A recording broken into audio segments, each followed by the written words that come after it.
Yeah, thank you, Harrison. Yeah.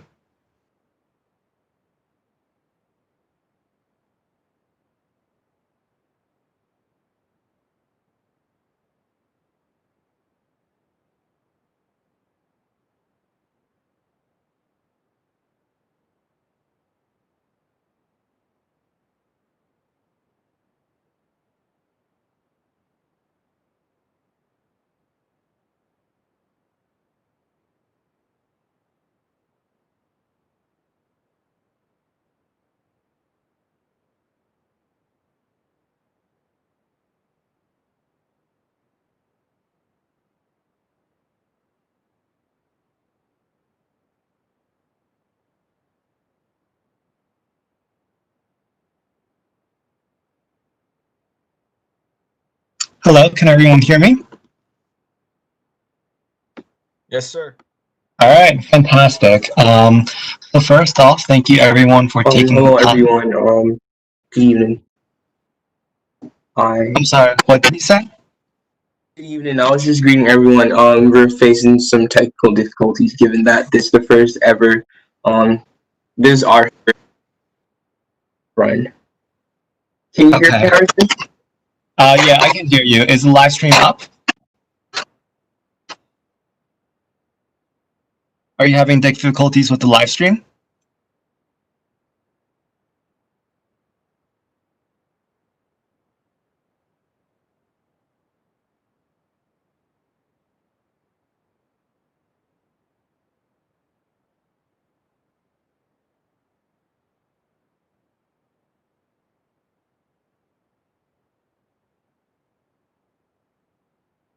Okay, so if the live stream is working, then we're just going to carry on.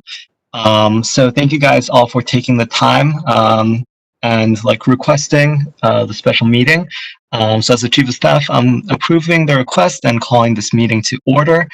So I just want to start off with some introduction since this is the first unofficial meeting of the Student Governing Association.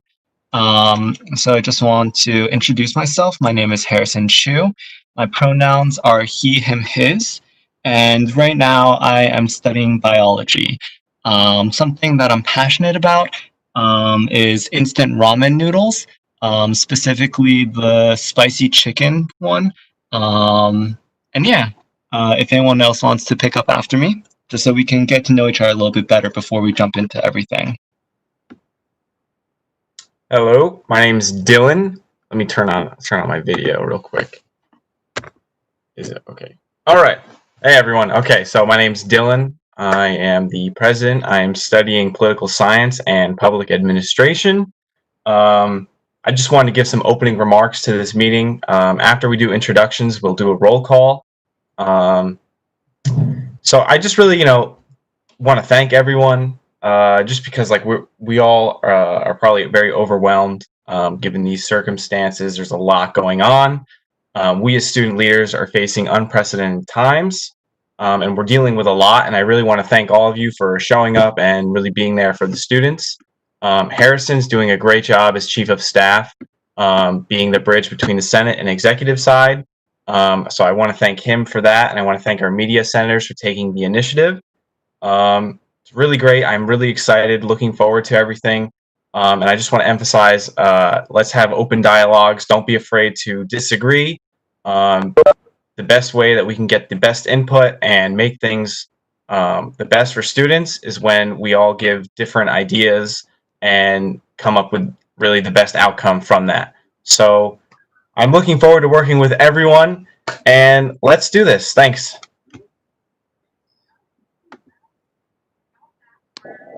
Thanks, Dylan. Hi, everyone. I'm Carolyn. I'm the Vice President. Hope everyone's doing well during these difficult times. Something I'm passionate about is medicine, and I'm currently studying for my MCAT and applying to medical school. And yeah, I guess if we're mentioning food, I love grape leaves, which is like a traditional Arabic dish. That is delicious. If you have not tried it, I recommend you do.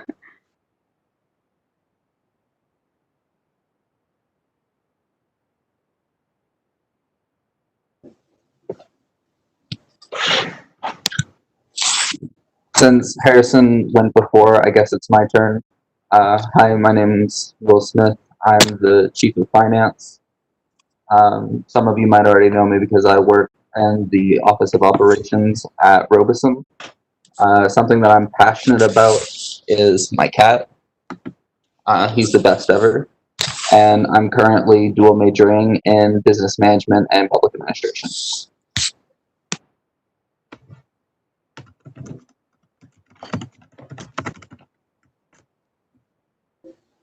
All right, I guess I'll go next. So my name is Tala. I am the secretary, and I'm a biology major and a political science minor. I'm passionate about biology, Middle Eastern studies. A food that I like is also grape leaves, Carolyn. Yeah, that's pretty much it.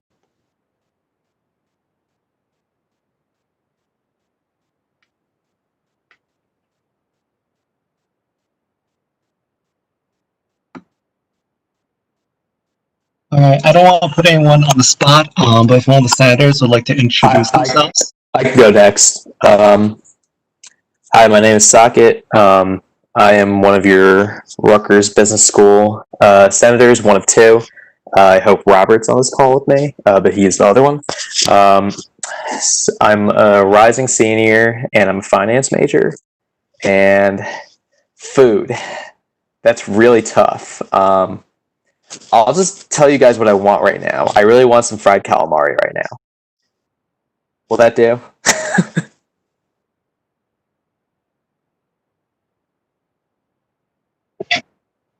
I can go next. Hi everyone. My name is Aziza Mag, and I really hope you guys are all doing well. I know everything will be fine eventually, and we'll all get through this. I'm a rising junior, and my major is MIS, Management Information Systems, and I'm very passionate about cooking and baking. I enjoy doing it a lot. I know I've been into baking more, but I really like doing it.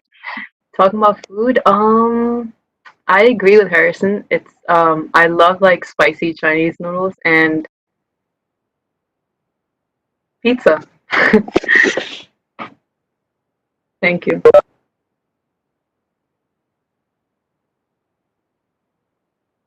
Hi everyone. My name is Giovanna. I'm currently Senator for Student Affairs. My pronouns are she, her, hers. I'm a rising sophomore. And something that I'm passionate about is activism, and being an advocate, for any kind of like human rights. So, my experience, for being an activist so far is being an activist for immigrants' rights, and workers' rights, and young students' rights.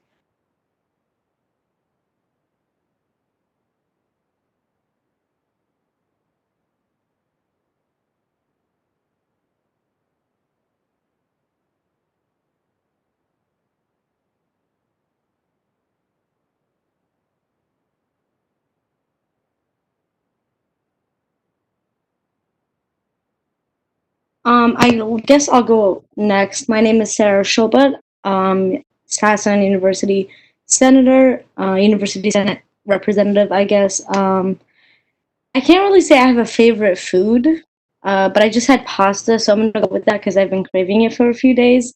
But something I'm extremely passionate about is, like Giovanna said, activism, especially for gender equality and LGBTQIA plus and immigration rights. So yeah.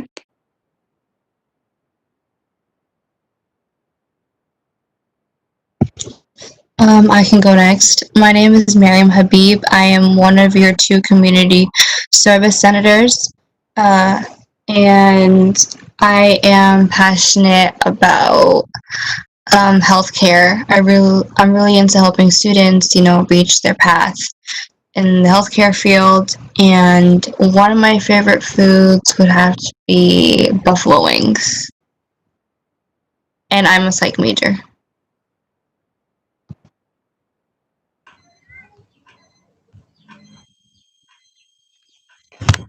Hi guys, my name is Zara. Pronouns are she, her, hers. Can you guys hear me? Yep. Okay, awesome, awesome. Yeah, my name is Zara. My pronouns are she, her, hers.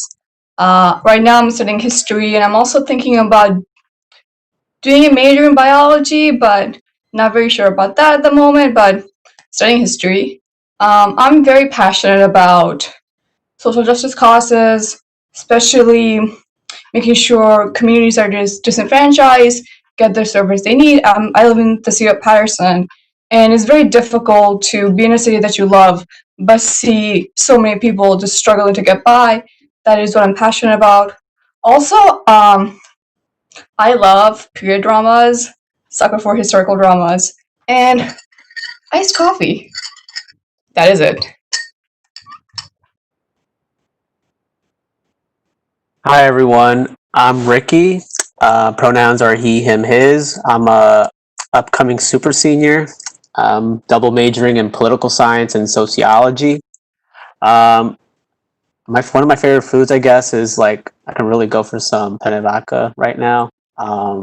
But something that I'm really passionate about is really just organizing for like a lot of social justice issues and that we should raise. And I think more notably, I and another comrade in Elizabeth, we organized a huge, really good protest yesterday.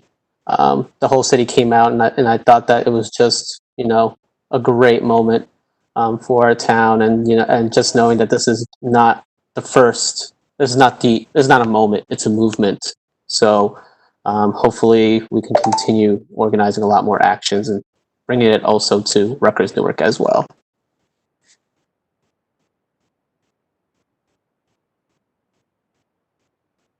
Oh, and sorry, and I am the SAS-N student rep.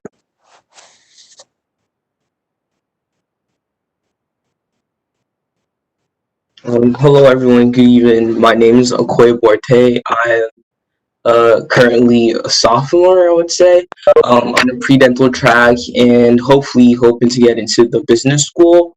I don't really have a favorite meal, but I would say that I'm currently binge watching Space Force, and it's super fun. So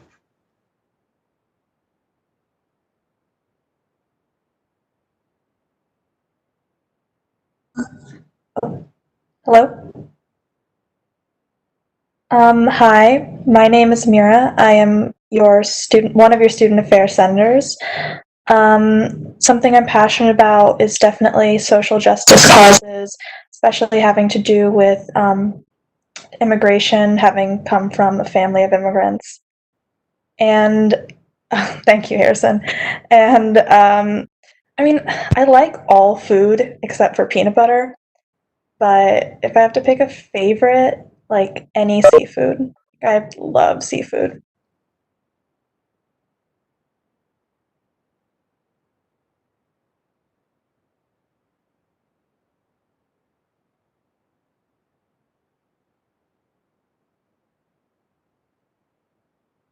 Hi guys, I hope you can hear me.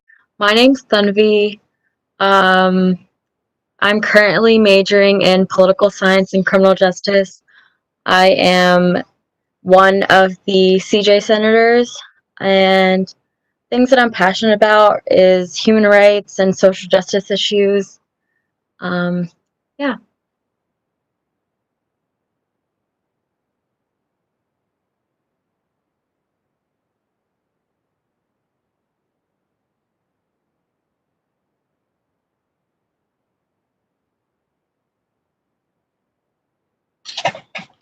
Thank you. I believe all the senators and everyone else has introduced themselves.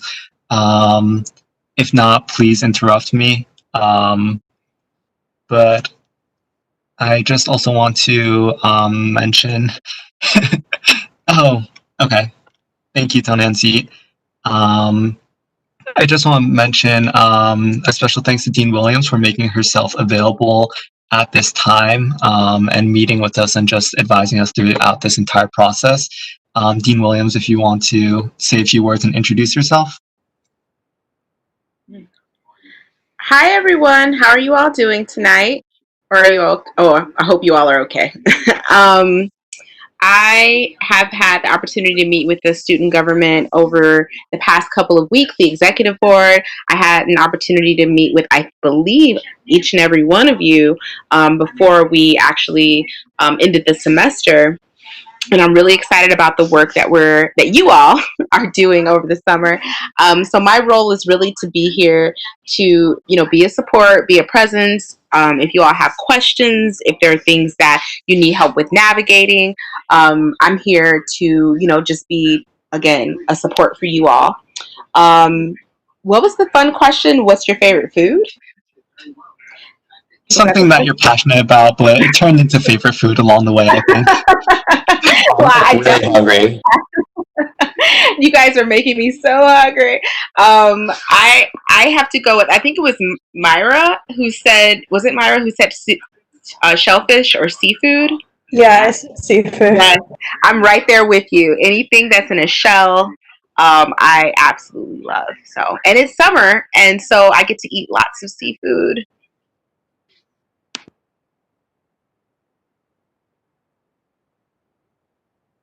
Fantastic. So now that we're all acquainted, I believe Paula is going to do the roll call. Yes, so I'm just gonna call on your name, and then if you're here, just say present or whatever.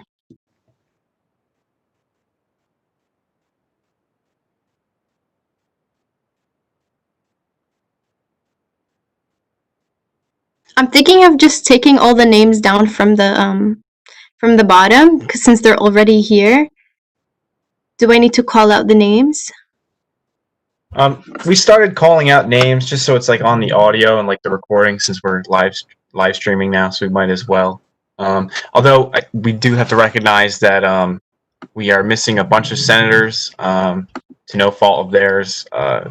This is a special meeting, so hopefully we'll get to meet everyone else next meeting or later on. Okay, so I'll just call on all the names then, I guess. Yeah, just call them all out and we'll mark who's there, just so we can start taking the records and get into the habits of that. Okay. Daniel Mastoud. Not here. Tonanzit. Here. William Smith. Here. Harrison. Here. Miriam William. Not here. Tanvi Patel. Here. Miriam Habib.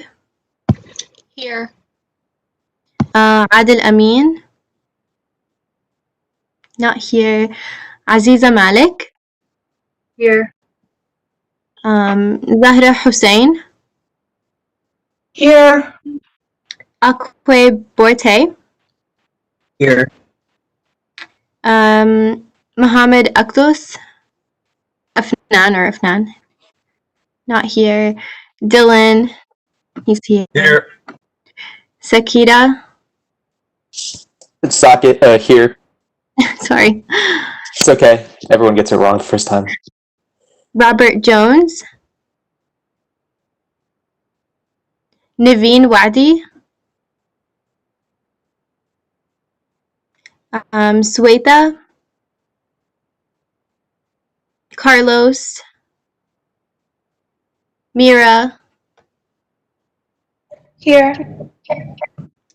Giovanna Castaneda. And Carolina Staff. She's here. Ricky. Here. Sarah Shobat. Here. Ken Nelson. Brianna. Camila. And Valentine. All right, all done. Okay, so that's roll call. we're just going to be getting into like the habit of doing those things. You know, we're going to be hashing out like the way that we're doing certain things because you know, we're going to be having a lot of these virtual meetings now. So we're going to be reorganizing our record keeping, finding ways which function better for us. And yeah, so we're going to be getting more into like Robert's Rules of Order. But for this meeting, you know, it's more like informal, just because like out of the necessity of holding this meeting, you know, we have topics to discuss. And yeah, let's just jump right into it. Harrison, you can lead the way. Thank you.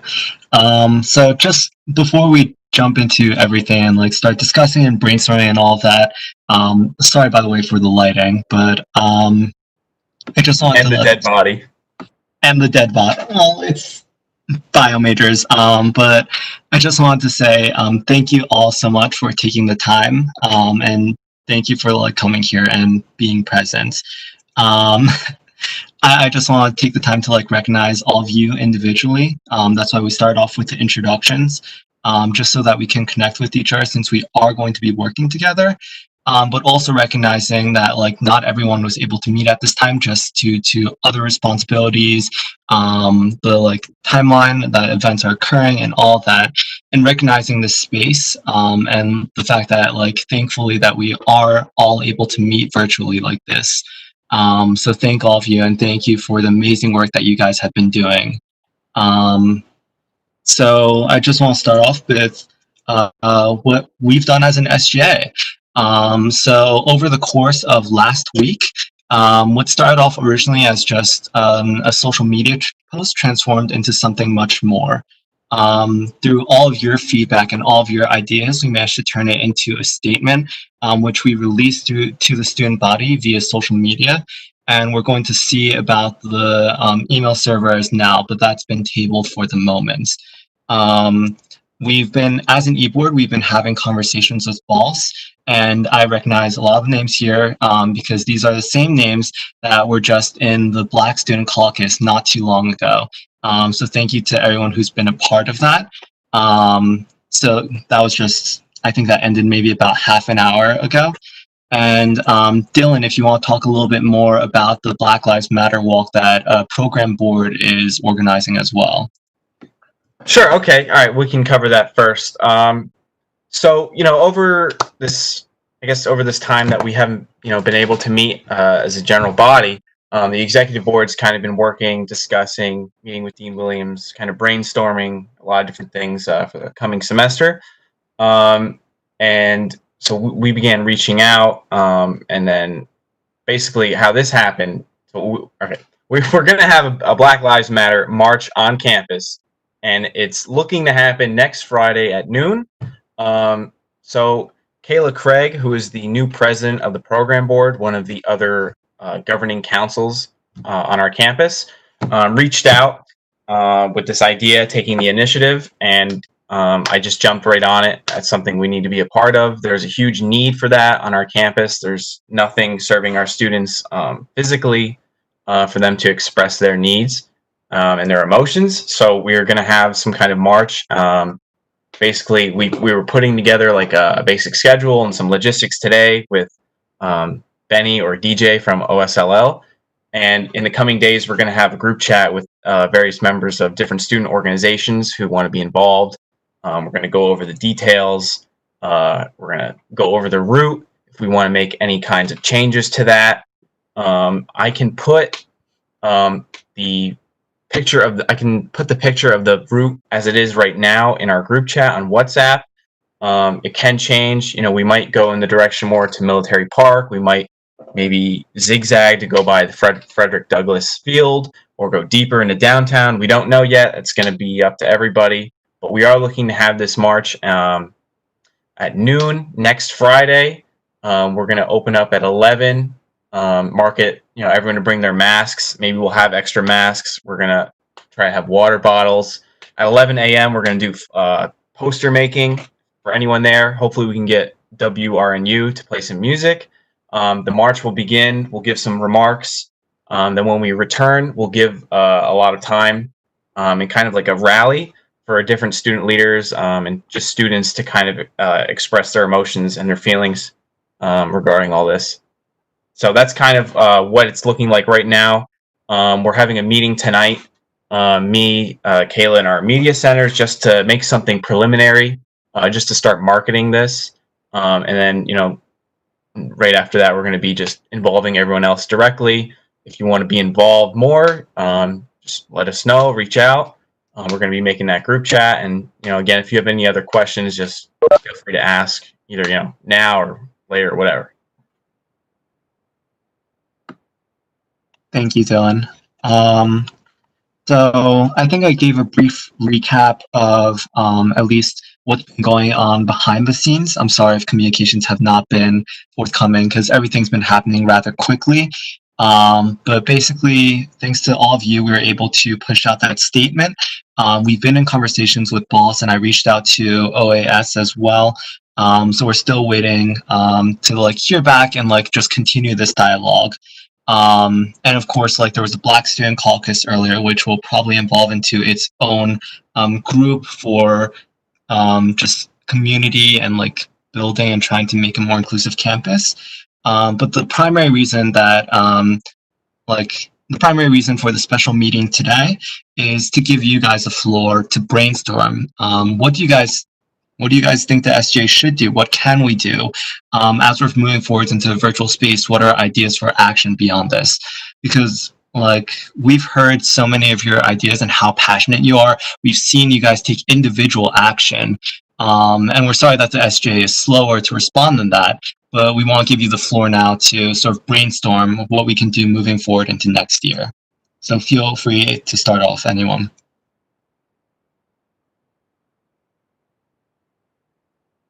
Hi, Hi, everyone. so I just, no, you can sorry. go.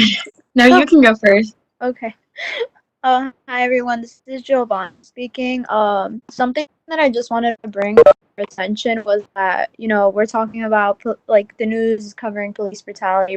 Police brutality has been existing for so many years, right? And I don't want us to forget that it is something that happened on our campus a little less than a year ago in August.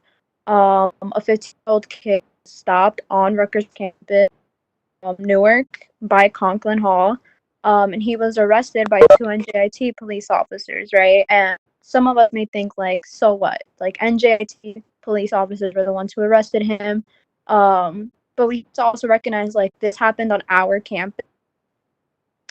These are streets that we walk throughout our campus, and I think Rutgers addressed when Rutgers answered back, they said that they were following up with an investigation with NJIT, but I don't think that was enough to address what happened, right?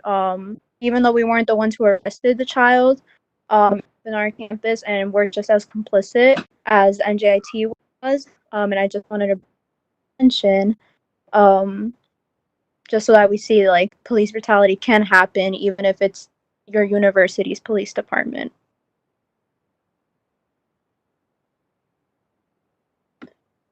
Actually, that kind of leads into something I want to bring up. Harrison, I know there's a lot of points to bring up, but I think we could just kind of dive into the conversation now. So we've been in connection with the student assembly at Rutgers, New Brunswick, and we're trying to form a stronger coalition between them and just communicate more often, as well as Camden. And they expressed to us some concerns that students have regarding RUPD there. And I want to kind of bring it up to everyone and get your feedback here and what, if those concerns are on this campus, you've heard anything, or what we can do differently. So concerns that have been brought up at New Brunswick are that at student events, especially events hosted by organizations that are cultural or students of color, that RUPD will kind of just show up. They'll just show up even though they weren't expected or they weren't paid security. They just show up, and students are made to feel uncomfortable, and the vibe that they give off isn't good. Whereas on our campus, it's much smaller, and I don't know. I haven't heard that RUPD has shown up to really events unless they're paid for, and nobody really wants to pay for them unless they don't have to. But what do you think about those concerns, or what other concerns do you know of?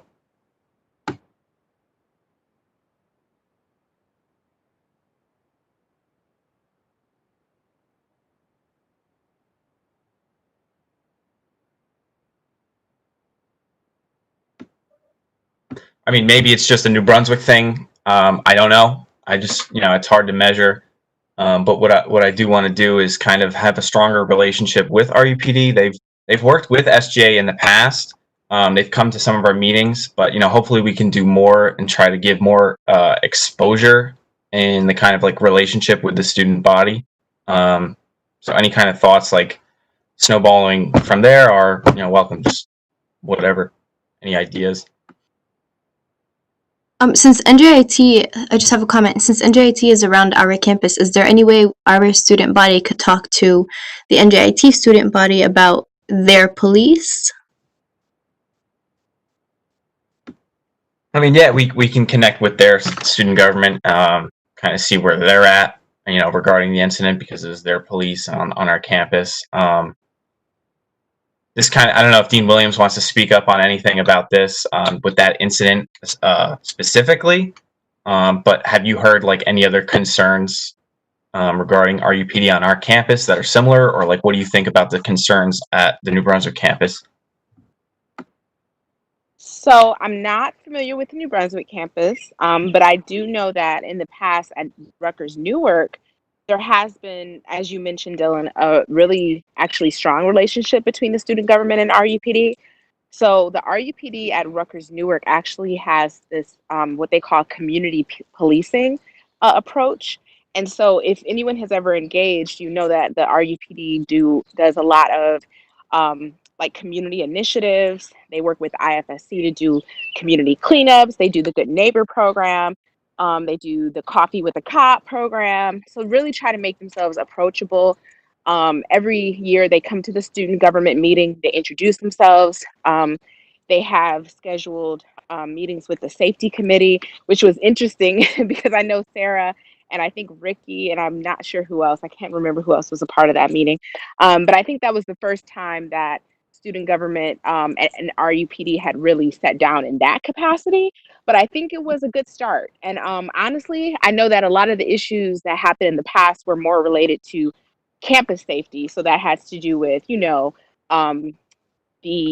students feelings of safety on campus, walking from one place to another, also pedestrian safety. So it was more specific around Rutgers Newark being a urban as well as commuter-based institution.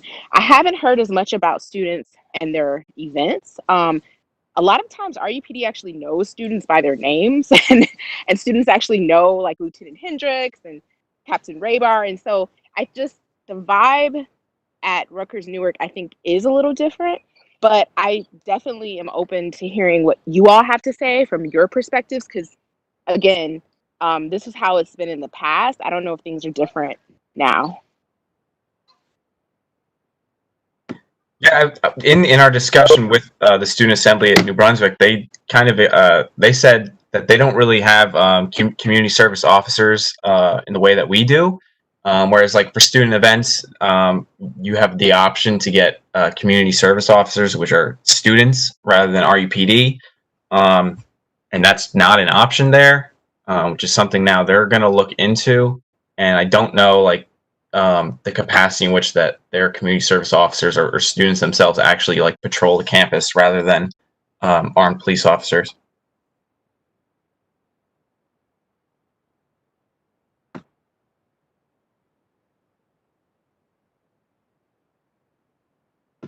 Before we proceed, does anyone have any questions about the march that's being planned? And if you want to be involved, just let us know.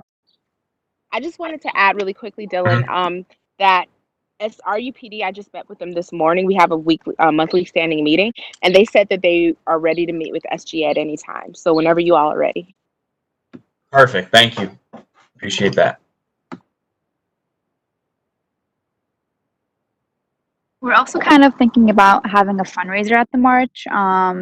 We're either thinking about like donating to an organization that's already like going through like a donation fund, or either having like a table at the rally or the protest and then collecting either like money from people or through Venmo, so we can support organizations around us that need the help and support.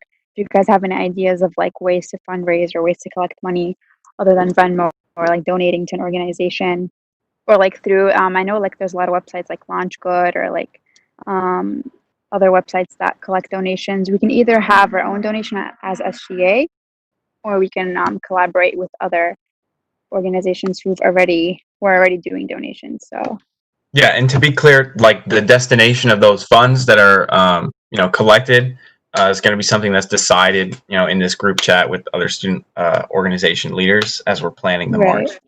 Mm-hmm.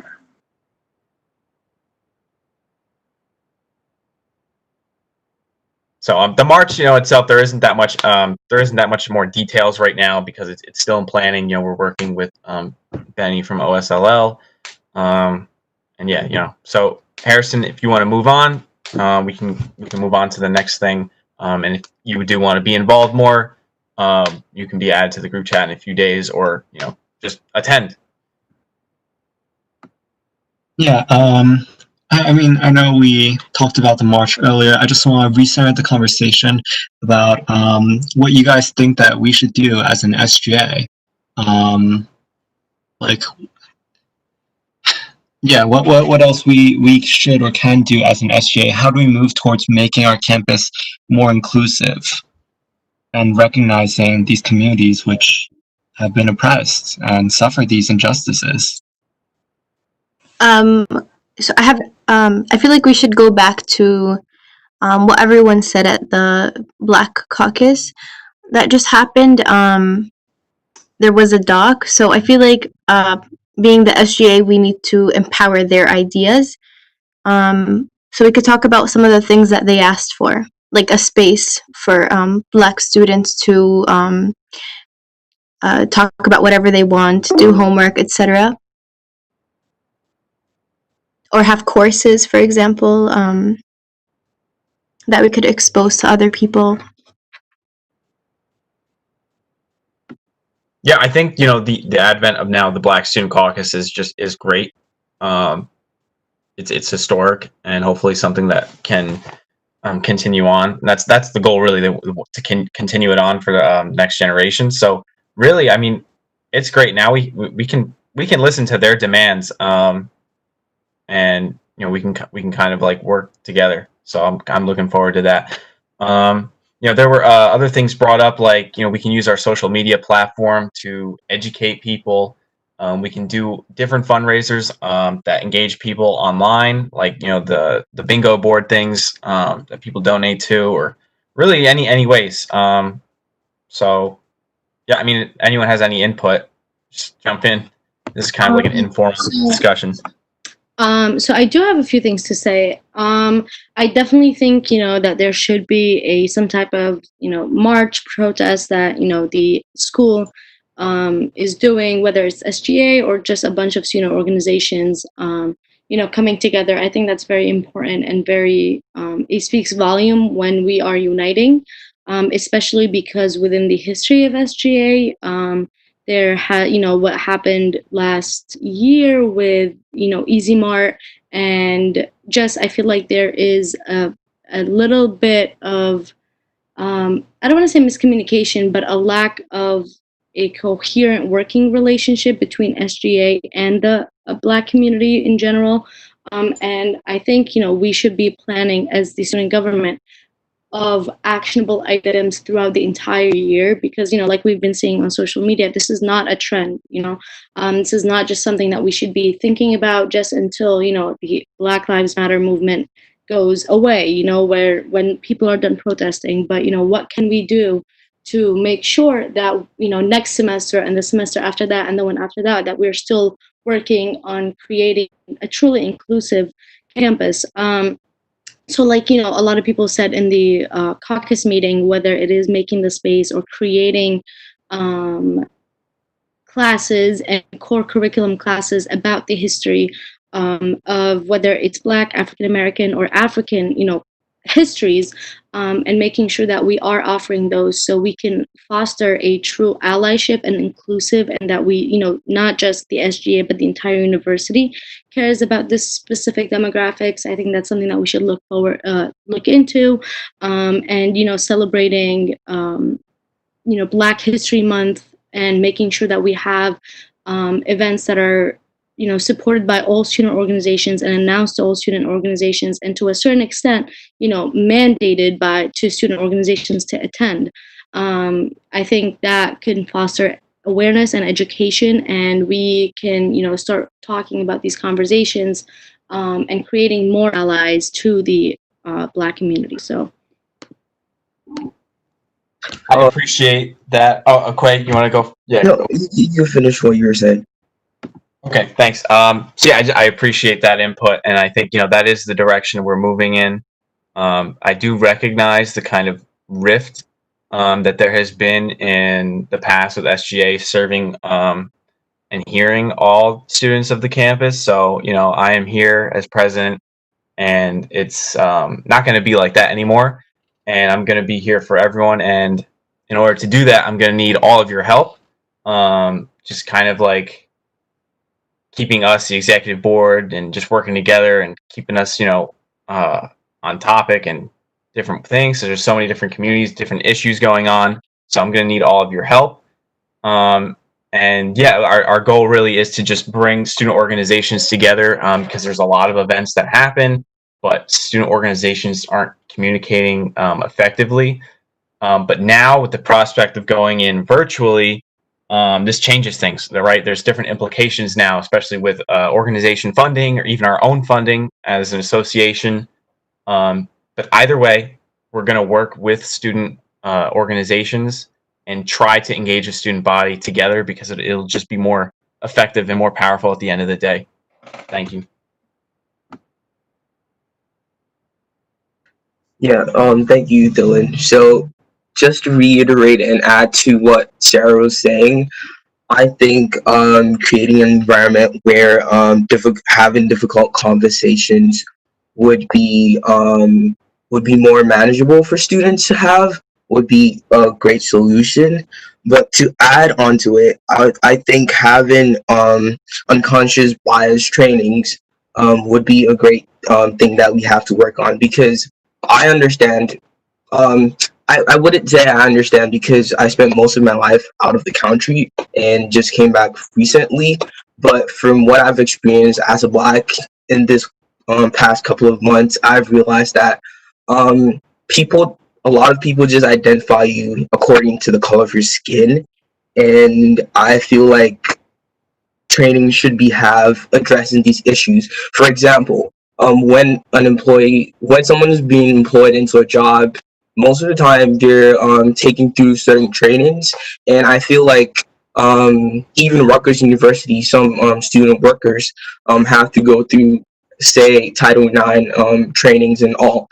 And I feel like it would be a great idea to have an unconscious bias training where employees or administrative officials of Rutgers University are participating in this training, so they're fully aware of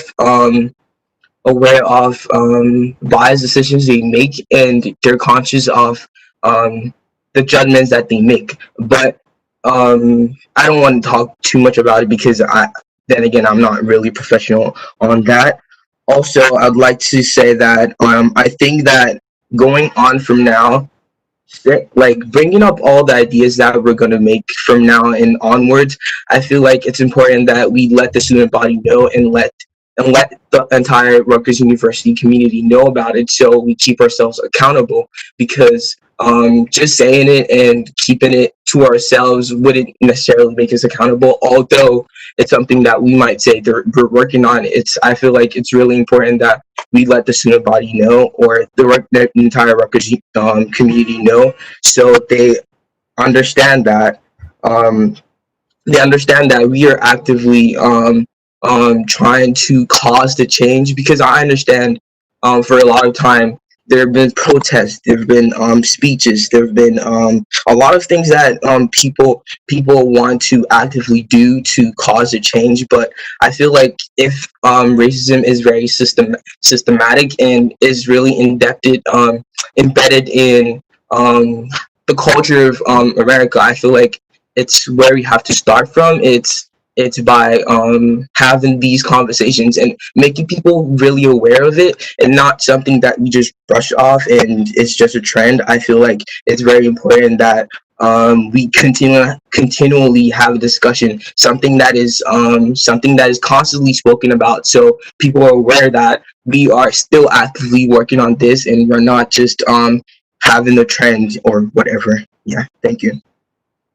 I also want to add, I was talking to someone the other day, and they brought up a really good idea into how, like, schools can effectively do this, and especially Rutgers, and checking and making sure that the curriculum that we have, especially in the School of Criminal Justice, talks about incarceration and talks about the systems that the systemic racism that exists in the systems that we have in place.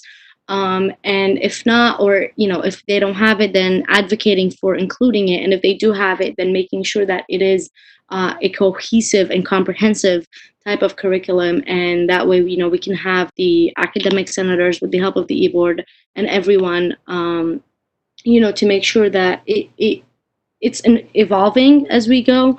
And so we can ensure that the people that are graduating from our school understand where they're going to work and what is happening on the quote unquote outside world. Can I ask a question? I think this is great. Thank you, Akwe, for just also mentioning so much in that comment that you made. I guess my question to SGA is, you just finished, some of you, joining the Black Student Leader Caucus.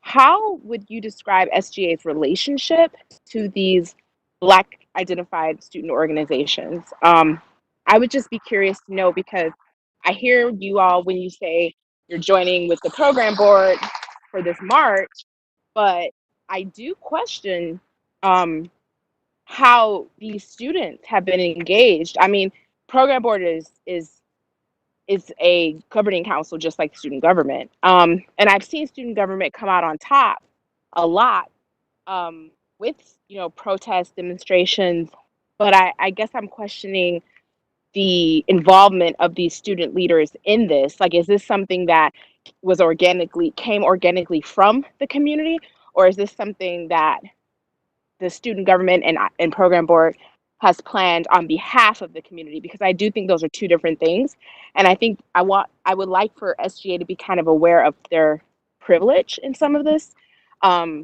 because I got the impression from the caucus, I wasn't sure that all student leaders were kind of necessarily on board or at least engaged in that.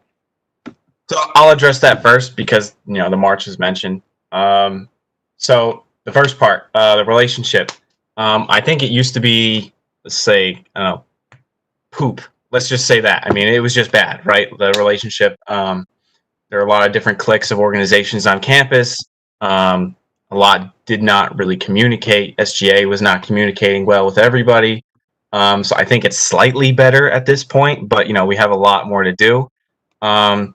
With this march, I mean, it's not. I mean, originally, us as an executive board, kind of discussing, we decided we didn't want to take ownership or just create anything. But this was brought up to us by program board, and they were reaching out to different organizations of the Black diaspora. So we thought, we should be involved. We can't not be involved. So we should jump on because, well, program board's going to make it happen. So we should make it happen as well. Kayla was not able to stay for the duration of the Black Student Caucus, so she wasn't able to really give her perspective too well. But this is something, I guess, that she has brought up with other members of program board who are behind it, and just various people she knows on campus. So we're just going to try our best to make it happen. And in these coming days with the planning, we're going to include all these different organizations and student leaders as well. So it isn't just like an SGA owned thing, because that's kind of one of my main things for the next academic year, is that personally I don't want any SGA only owned or controlled events. SGA is involved in something, I want to ensure that other people are too, other organizations are too. So everything that has been kind of planned by program board and us so far is really just up in the air, and it's all going to be just kind of confirmed with everybody as we move along. I think that's great, the collaboration. I think I, as an advisor, I would be remiss if I didn't challenge you all to think about um, how, what this means, right? Like we've seen a lot of demonstrations, a lot of protests emerge across the nation, across the world. Um, but I think, what does this mean for student government? What does this really mean in terms of policy? I heard at the end of the Black Student Leader Caucus, Stacy mentioned a declaration in solidarity that could be passed as legislation. I think that you all have a lot to do with the Commission for Diversity and thinking about some of the hardcore policies that are kind of driving the institution. So, I mean, I think it's important to raise awareness. I think it's important to make yourselves visible and knowing that you are in support. But I guess I'm just, wanting to challenge the executive board and the Senate to think beyond the coming together and raising visibility. What next? Because that's where SGA has the ability to make a lot of impact. Right, exactly. So we're hoping, through all of this, that we do create relationships with these different organizations and different people. And then we can then use that to kind of listen to them and serve them effectively in ways that haven't been done before, so that we can make these actionable changes. So that was one thing mentioned in the caucus, was a proclamation, I believe. Yeah, a proclamation, she said.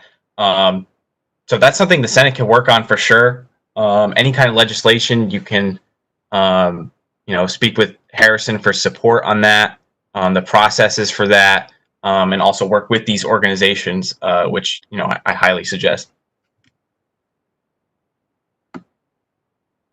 I'm sorry, can you expand on that? Like, what would a proclamation look like? Like, what can they can you give us an idea about how the Senate can start?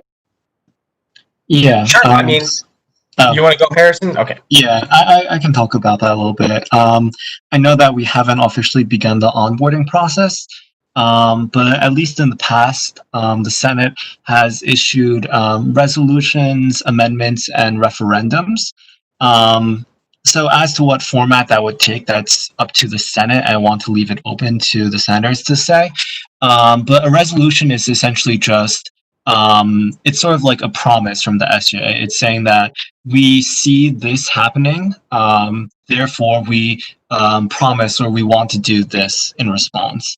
It's not binding in any way, and it's just an issue of intent, to my understanding. Referendums are when we put an issue before the entire student body. So normally that's used in a case, for example, when we're editing our charter, we would need a referendum to correct that or make any changes. And excuse me, I believe I mentioned resolution, referendum, and I suppose a bill. I mean, the classifications are a little bit nebulous, but essentially the point is it really depends on how you want to approach it as a Senate, and we can after you guys are all onboarded or in the process of, we can talk about what shape that would take. I think if we are to issue a proclamation, if the Senate does want to do that, what do you want to come of it, and what is the intent? I think we need to talk about that first.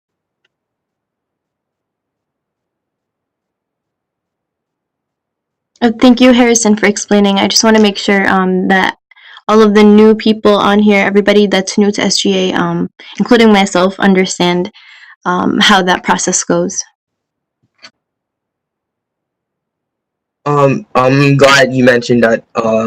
I just wanted to add that since the previous SGA, the senators and the executive board included, last semester we were supposed to have senators were supposed to have conversations with outgoing senators, but I don't think every senator got the chance. So I'm just saying this now, since this is our first official meeting, that we all take into consideration that this is something, all that we're doing is not something that's personal. It's something that we're doing for the school. So I would say that we keep accounts of whatever we're doing, and so people who are gonna come into the SGA the next academic years would know about like the practices and things that we did to get familiar with the SGA.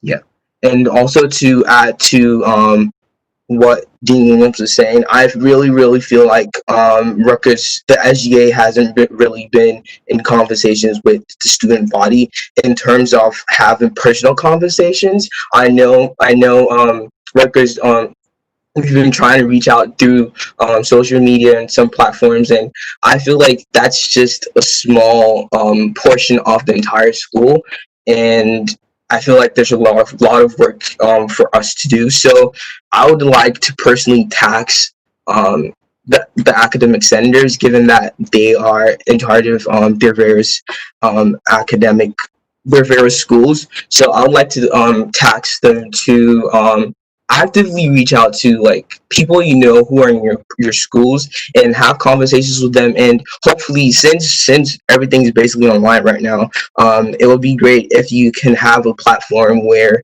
you could be having conversations with students from your various schools, and it wouldn't be like we're just sending out general informations and not really getting to know the students, because this is the Student Government Association, and we should be the voice. Thank you.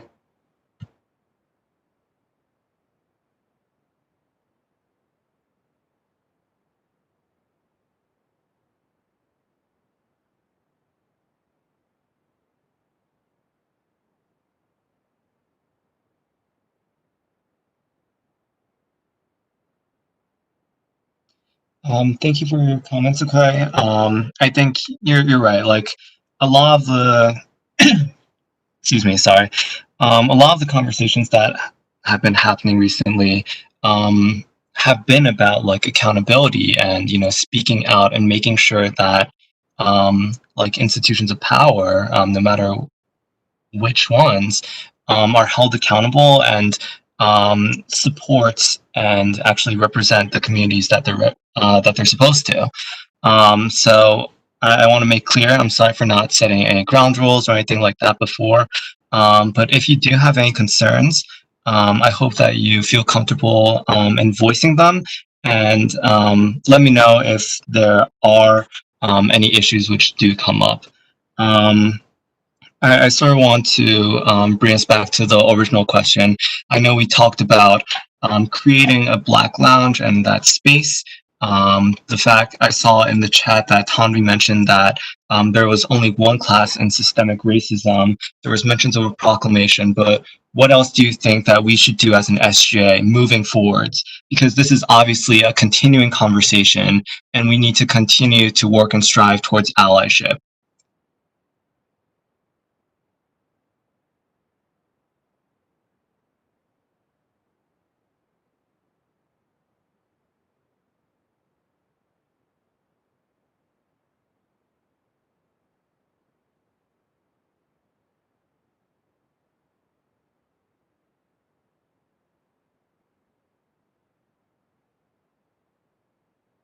Say, in relation to space, just because I know that SJ is probably going to work hard to make some type of, I don't know, whether it's going to be legislation or working on some type of, I don't know, referendum, proclamation. Space is always a sensitive issue on our campus because there's none of it. And I think the reality is that we're such a multicultural and diverse community that the concept of space itself has to be very fluid. Given that we've had religious organizations, faith-based organizations, other identity groups come forward and also request the same. And I think it's going to be really challenging to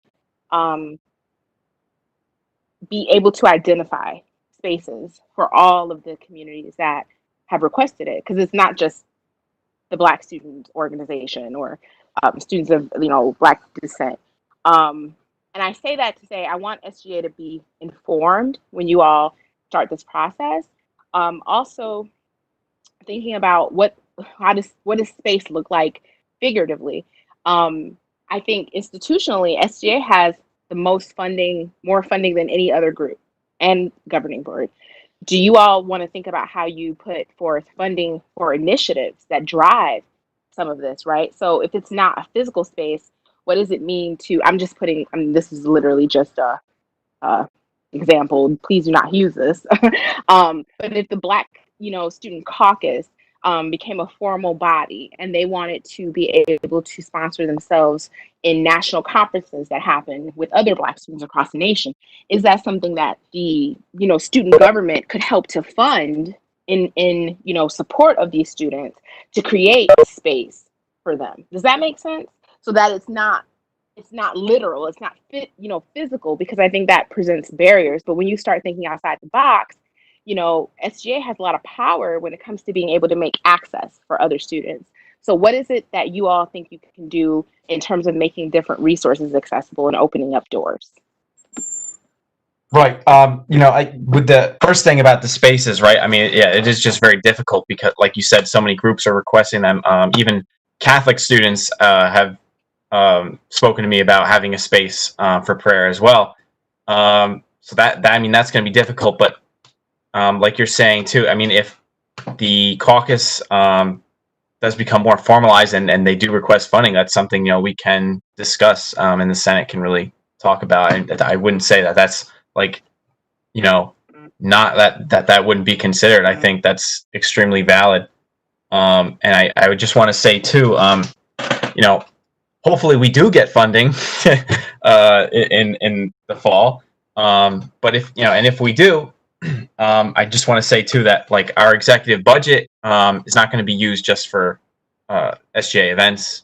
The whole idea, or my plan too, is really to use this budget to kind of allow other organizations to make bigger things happen, right? Because they're limited with the resources they have or the know-how to do certain things on campus. So we can kind of be that support in trying to get them to work together to make bigger things happen. So, I mean, that's my overall goal. So, anything that really falls under that would be great, and we can discuss.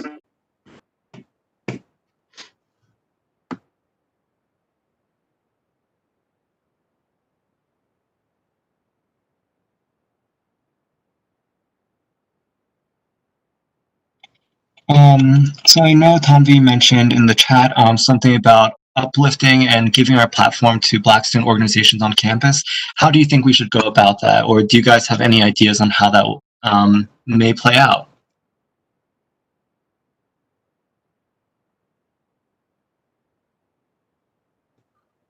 So I'll just throw something in there based on the last thing I said.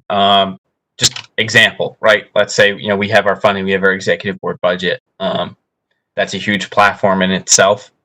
And we have the know-how of like reserving spaces and getting things, across to administrators. For example, rather than us kind of like leading the charge on an event that has to do with these topics, we can allow these organizations we can kind of facilitate and mediate and bring them together so that they start having these conversations about these events. And then we can just help them make these things happen rather than make them happen themselves. If you understand what I mean. Yeah, so sorry, just to refocus, I saw what Zara put in the chat. The purpose of the special meeting was just to have general brainstorming ideas about what we can do, like not just in response to the injustices that are occurring around the nation right now, but also how we can make our campus more inclusive and how we can support and uplift these communities. So, yeah.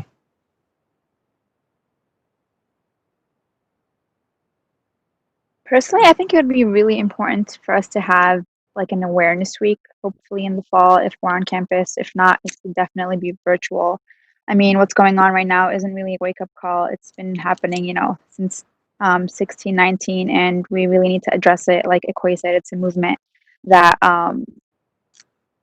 that's just been happening, and we need to focus on it and hopefully continue with these initiatives. So maybe by having like an awareness week, we could bring together, different minorities, different cultures on campus, and have events for them to talk about what's happening, or just creating a space for us to have, challenging conversations for us to all share our thoughts and opinions. And I mean, I guess maybe through this awareness week, we can also, give the stage to students for them to talk about everything. And like Tenvi said, we can definitely give them the platform to, discuss these problems and hopefully come up with solutions. Because it's something that we should be discussing on campus. We're a diverse campus. We need to also be inclusive of everyone. Hey guys. So okay. So I know Rutgers, they sent out this survey about how the school performed in regards to COVID and like virtual stuff.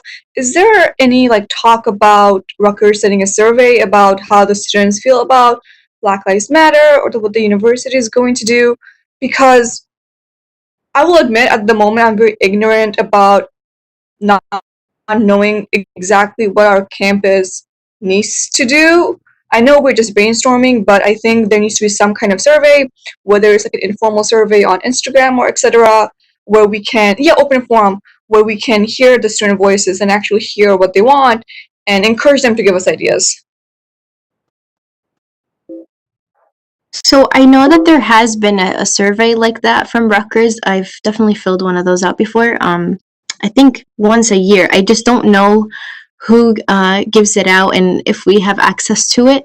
But we could do one specifically for Black Lives Matter movement.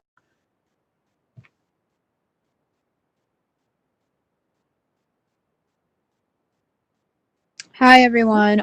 This is Giovanna speaking again. I think something that we can do on our part is like conduct research, right? Like see how Rutgers Newark Police Department is acting, right? Because sometimes we don't know what's happening because it's not happening to us, but it's happening to other students that we may not be hearing from, right? I mean, if there are alarming things that we see that's happening with our police department, like reforming it, right? Like correcting it. I don't know if Rutgers police department does have a connection with Newark's police department of the city, but some may think that this idea is too radical, but I know that the University of Minnesota, they came out saying that they're going to cut ties with Minneapolis cops. And this can be something that can happen in the city of Newark too. Also too, like creating a stronger sense of community, and like building a connection with the city of Newark, right? Because we live, like our college is in the city of Newark. So I think it's just really important to build a connection with the city of Newark. So like if the city of Newark, like organizations around Newark are having like meetings or like trying to like pass like goals or movements around like police brutality or racism that's occurring in the city, or like addressing things like systemic racism that's happening in the city. I think it's really important to build these connections with the community. So us as a university in this city can also help with their agendas.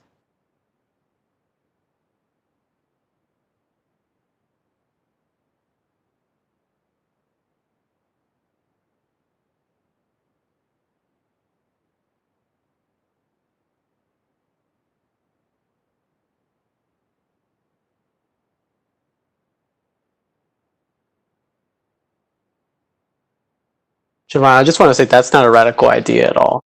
I completely agree with you on that. Yeah. I don't know. A question for you, Dylan, because I think that you said that you've been more in communication with Kayla and everyone that's organizing the Black Lives Matter protest that we might have at Rutgers. Sure. Do you know if because I know usually whenever there's like a protest or anything like that, of some sort on campus, it's usually in collaboration with RUPD. Do you know if this is the same? If we're also doing the same thing for this protest? Because just a question. Okay, yeah. So that so in terms of collaboration, like I mean, I don't know, like what, like maybe you could go more into that, like in detail, but what we were told is that, I mean, RUPD does have to know about the event, and kind of like with the goal of keeping everyone safe. That's just what we were told so far. That's really all there is so far. Just that RUPD kind of has to know, and just like be around. But we also did mention reaching out. If they did want, if our organizations did want to have them included, we could reach out to them, like Lieutenant Henderson, if she wants to speak. But that's up to like organizations as we plan more. Like that's not, yeah. But all this is just they need to know that it exists.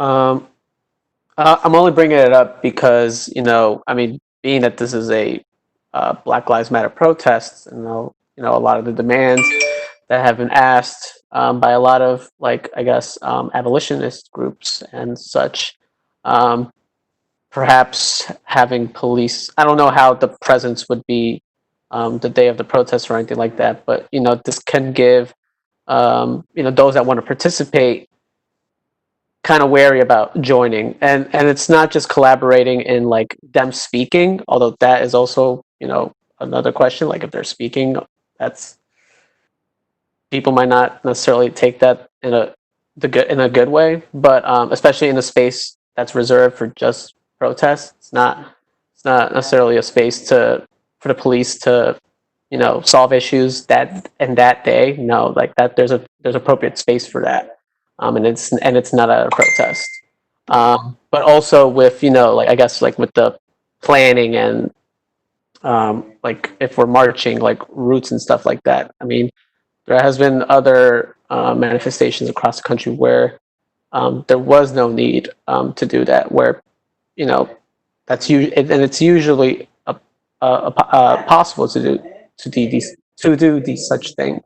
So that's my only question, about that. Like I was just wondering, Yeah, I think that's very valid, especially the point of, we don't want to turn people away from attending.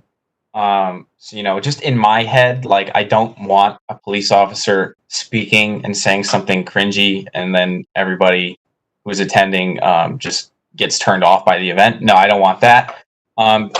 We haven't really discussed this that much. Just this isn't something that me and Kayla really can really decide on. But this is going to be something major that we discuss with the organizations as we get more involved with them in the planning. We just know that like they need to know that the event's happening on campus.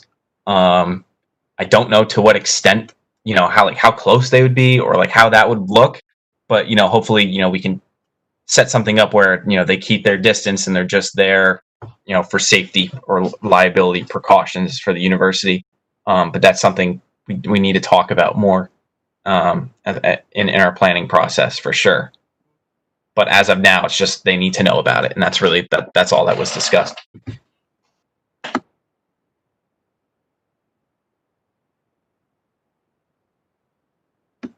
Thank you for bringing that up.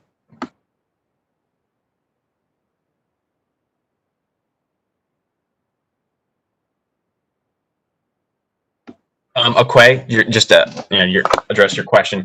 Do you mean just like as SGA as a whole? Because we could invite them to our meeting, or we could set up a meeting with them. Yeah, that's what I'm referring to. I'm having a discussion with the SGA. Okay, yeah. I mean, depending on the date and time of our next special meeting, we could set something up like that, or we could just reach out to them and try to set up a round table, and whoever is available can attend. We could do something like that. What do you think? Maybe the latter, like trying to set. Do you want to set up maybe like a round table, a virtual round table with them, like a meeting specifically just for that? Yeah, I mean, just like we're having a meeting right now, just have a meeting with them and discuss how we are going to work around like all that's going on, and a lot of people are concerned about police brutality. So I feel like it will be very important for us to have conversations on issues regarding, like, because they're all part of the entire topic.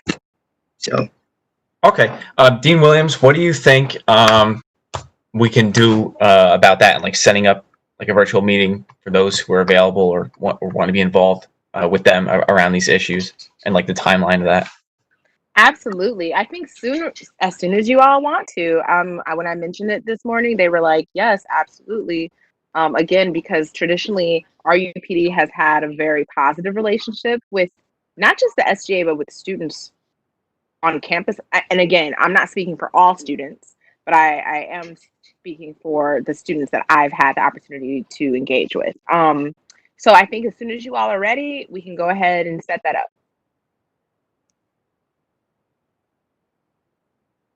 Motion. Okay, cool. You can help Dean Williams just I guess talk to us, like is it Ebor later or me, and we can go about setting that up, and then I'll loop everyone back in.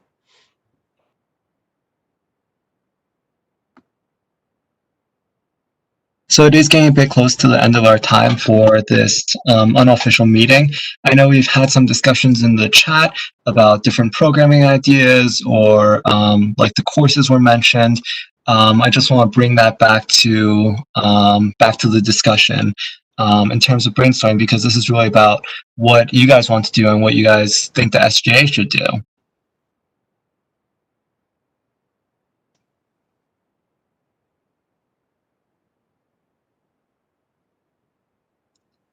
Yeah, what questions should we bring to the RUPD discussion? What events should we do? How do we uplift these organizations or use our platform?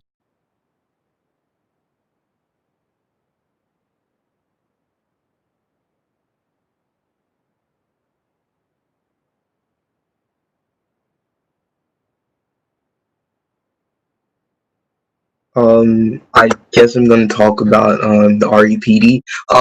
Some questions could be about how would we let the student body, especially Black students, know that they are protected and they don't really need to worry about police brutality. And so we could have an open discussion about it. Since you're live streaming it, students get to know about it, and they know how to respond or react to when they see police. Because that's just one of the questions. We could have questions based on the protest, for example, and on what they think and all of that.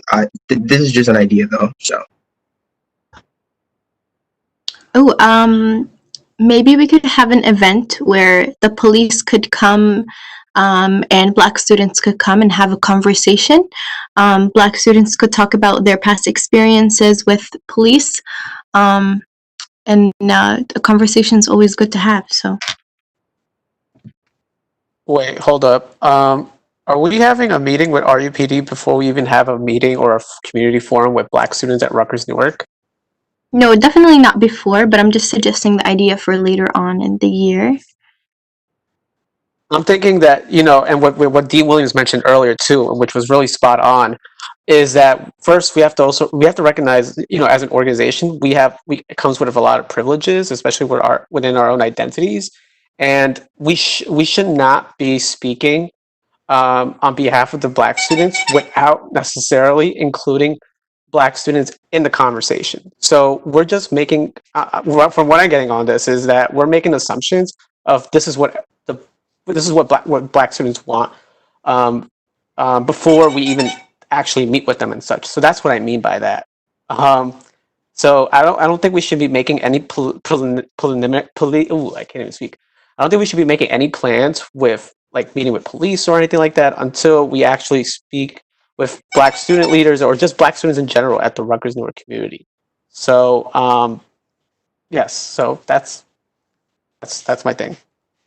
Yeah, I definitely agree, but we're just trying to brainstorm. So I think whatever we talk about over here will definitely be brought up when we do have that meeting with the Black students, and they can speak whatever they need, and we're here to listen.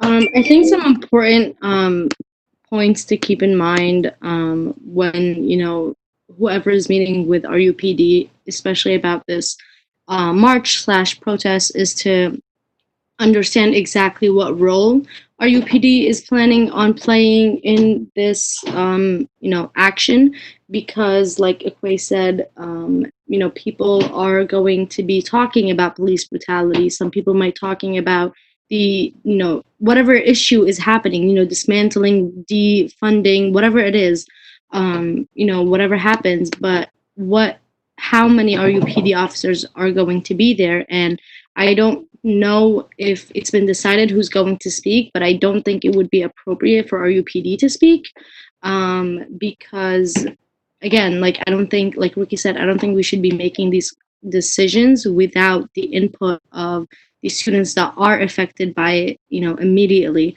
and firsthand, recognizing our privileges too comes in with that, and so I would like to know, just trying to figure out the logistics of RUPD's involvement with the march/protest. So I think that's very valid. I just want to just clarify, make sure everyone knows there was no, like, there hasn't been a decision yet, like, on any of that, like if they're going to speak or when or how, like, it was just kind of like in our own personal brainstorming. And as us, we can't decide, if they're going to do that or not yet. And that's going to be a major question that we're going to be discussing in this as well. And depending on the direction we go, we're going to have to make sure that RUPD kind of follows the role that we want. That's decided by the student organizations involved. So yeah, I mean that is an important concern.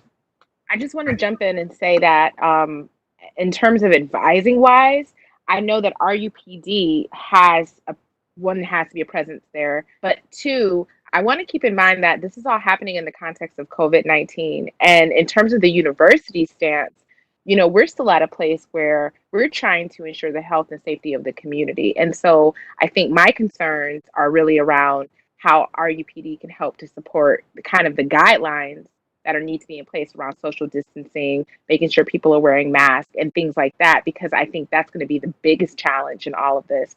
I think when it comes to, citywide protests and demonstrations, there's really a lot more, I think, freedom in some ways. But when it becomes a university-sponsored event, there's a certain amount of responsibility that has to come with that. And so I don't think it's just an RUPD conversation for the march. It's definitely a health services conversation. It's an event, special event and reservations conversation, because all of those partners have to play a role in ensuring the safety of the community. And in this case, it's not just the physical safety, it's the health of the students. So I definitely think there's more to be discussed on that end, just so you all know.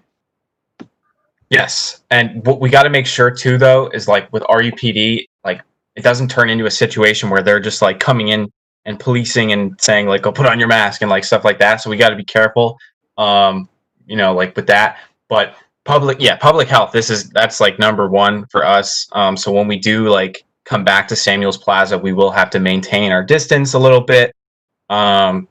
And as well as really when we do market this, like the mask thing, we have, and maybe we can have extra masks in addition to like water bottles. Maybe we could do that.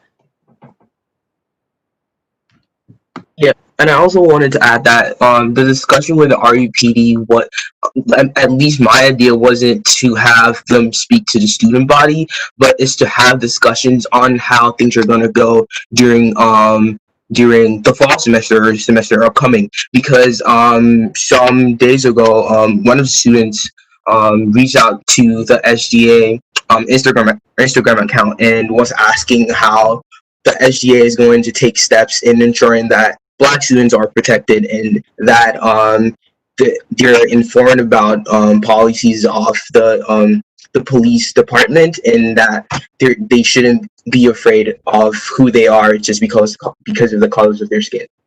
Yeah.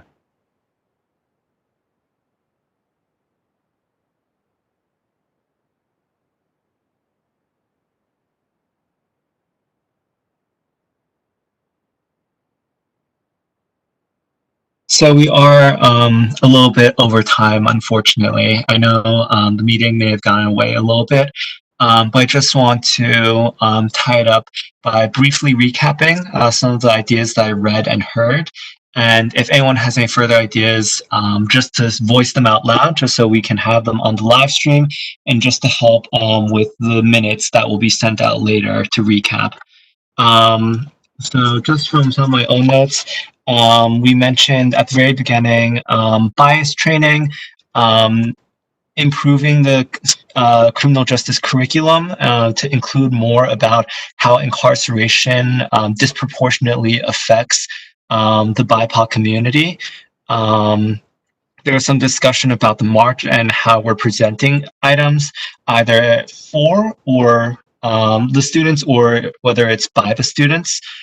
We talked a little bit about creating space, both literally and figuratively, holding an open forum for multiple student organizations from the Black community, talking with Newark officials and connecting with the city to address issues, the possibility of event programming with pre-professional Black organizations, and also using our platform. Does anyone have anything else that they would like to add to that, or any last questions about these items? Harrison, just anything in general or on the current topic that we're discussing? I think the march almost will probably be a separate conversation, since the original intent of the meeting was brainstorming. I don't mean to cut off any dialogue about that. We definitely need to talk more about how that's being organized. But I meant more just about the things that we can do as an SGA moving forwards.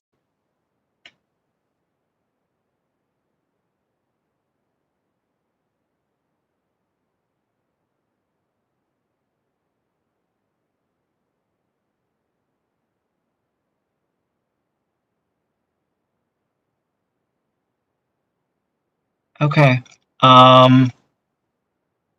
So if that's the case, and if you guys don't have any further thoughts, I don't want to run any more of your time.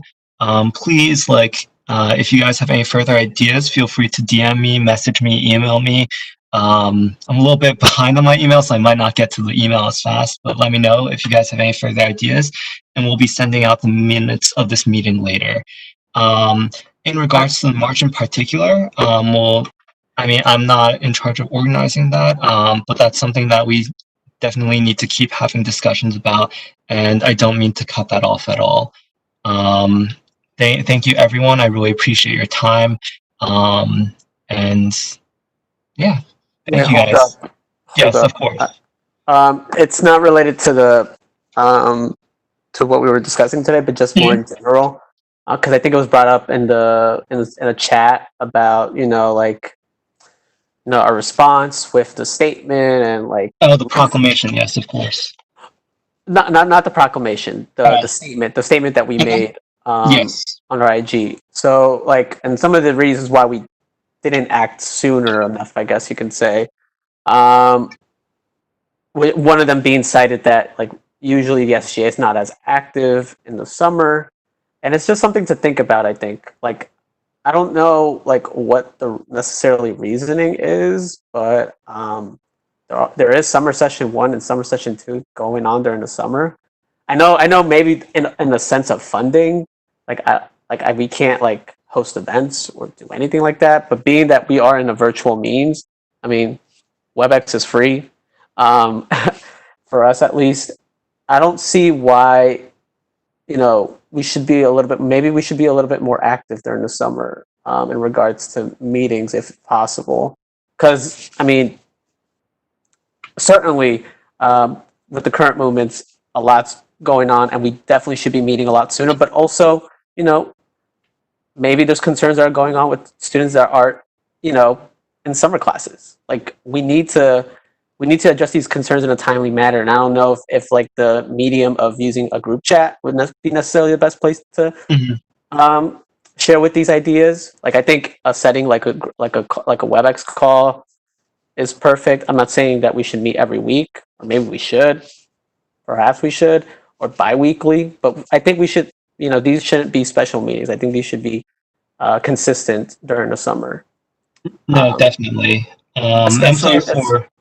Especially one last time. I'm so sorry, Harrison. Yeah, no, go ahead. Especially, as we get closer to fall semester, I know a lot of things that been dropping the ball in the previous SGAs is that they seem to always, and by they I mean the e-board, they seem to always take a long time or like are very slow with making plans or making that stuff transparent to the Senate, especially. So I think that, you know, if we keep this consistency throughout the summer, maybe we wouldn't have this issue. I don't know. It's just a suggestion. So No, definitely. What I can say is that like this was made a special meeting just because I recognize that. I mean, I am privileged because I'm not working right now and I'm not taking any summer classes, so I am available at this time. But I did want to be considerate of the short time frame of this and the fact that other senators may not be able to meet this time. Um, I personally, I think you're completely right. We do need to, and we will be starting the onboarding process very soon. And part of that will be assessing the availability of all the senators so we can set up a general time to meet more consistently over the summer. And of course, this is just the beginning of conversations, not just about inclusion on our campus, but in general, how do we support our students? So thank you for pointing that out, Ricky. So again, thank you guys, everyone, for your time, and thank you for taking the time to meet. I know it's late, and hopefully we can find a time where more senators are available.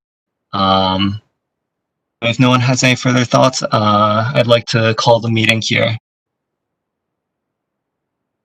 motion to adjourn the meeting. Second. Fantastic. All right, thank you guys. Second. Take care. I really appreciate all of you. Stay safe.